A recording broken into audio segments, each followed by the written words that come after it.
It is our own response towards someone else's behavior or outside circumstances. What I mean by outside circumstances is things that happen outside of ourselves. Does that make sense? Yes, it does. And I was going to jump on the same words and say that in your example, you said you made me feel. And I was going to say, I don't know that anybody can make someone else feel. It's entirely up to us how we feel and how we respond. Well, there's a difference. If I punch you, then you feel it. I make you feel that hurt. Or if I tickle you, then probably your response will be laughing. So that is something very direct. But on the other hand, when it's verbal or it's emotional manipulation, then it comes almost from a more gentle angle as it seems and appears, but actually it's really bad. I just judge it now as bad. Although I'm trying not to be judgmental. Nevertheless, I can distinguish what's good for me and what's not so good for me. So the person manipulating the other person, trying to make them feel guilty. Now, what is there? Actually, I believe that they're not openly communicating what they would really like to achieve or what they are wishing for or what they would want. So in case of, for example, I just dramatized before, I said, oh, you make me feel so horrible and you make me feel useless and worthless when you don't put your hand up. Then actually, so what is it that I would want? What's behind that?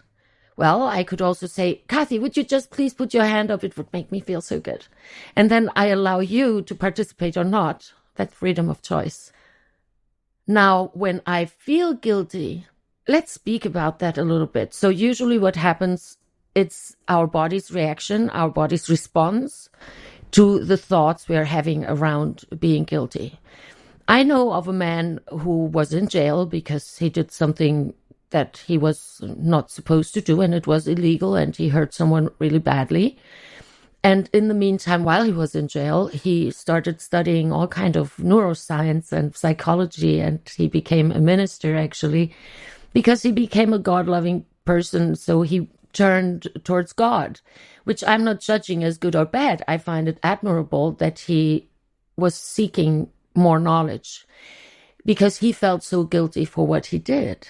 And it was very apparent to feel guilty because from the inside of a jail, I have the feeling that it's quite an every moment reminder that, you did something,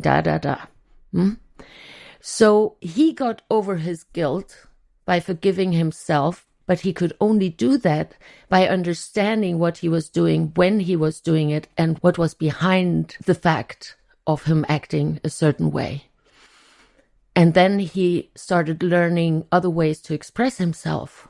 He started anger management. He started self-development. He started mindfulness. He started truly developing some healthy coping skills instead of those he had before that led him eventually to act in a way that made him end up in jail, which was illegal, and because it was a crime what he did. And then when he learned that, he was able to forgive himself. He asked for forgiveness to those people he harmed. And that is when he was able to free himself. Now, if someone today reminds him of the crime he committed, there's no emotional response with him anymore. Why? Because he was able to forgive himself. Because he now trusts.